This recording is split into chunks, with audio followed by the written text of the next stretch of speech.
Hello and welcome to the Andrew James Skills School. Today we're going to be making the perfect steak. So I've got a sirloin steak right here in front of me that I got from the local butcher. Now, sirloin to me is the best cut. It's got a great texture, it's full of wonderful flavours. It should be about an inch thick with some lovely marbling running through. The more marbling there is, the more fat there is to melt, so the juicier your steak will be. You need to leave your steak out of the fridge to warm up to room temperature, and that should take about 30 minutes. If you do put it straight in the pan, you could burn the outsides, not even giving the insides a chance to cook properly. So we're nearly ready to get cooking. I've got my preheated pan here. First, I'm just going to cover the steak on both sides with salt.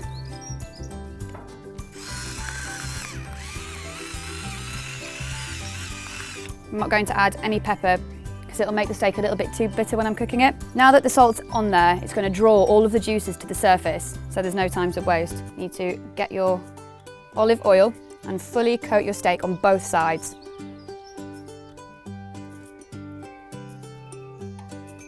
I'm going to be cooking this in a dry pan today because we've obviously used enough oil, but don't be afraid to add oil later on.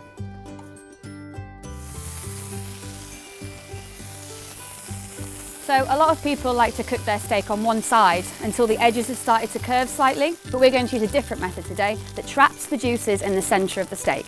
All you need to do is cook it for 1 minute on one side and then flip, and for 1 minute and then flip, and continue this depending on how well you want your steak to be cooked.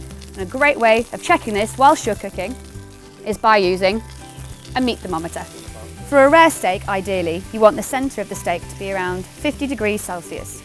55 to 57 degrees Celsius for medium rare, 60 to 63 degrees Celsius for medium, 65 to 69 degrees Celsius for medium well, and for those of you who like their steak well done, you want it to get to 71 degrees Celsius. But for those of you that don't have a meat thermometer, there's this really cool trick that you can use. You put your index finger and your thumb together and use this part of your thumb.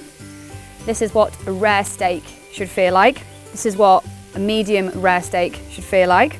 This is what a medium steak should feel like. This is what a medium well steak should feel like. And if you put your thumb on top of your fingernail, this is what a well done steak should feel like.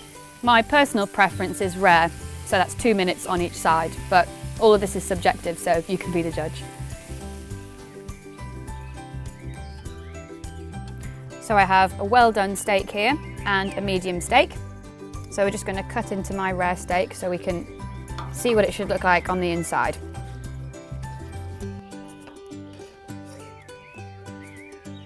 There, perfect.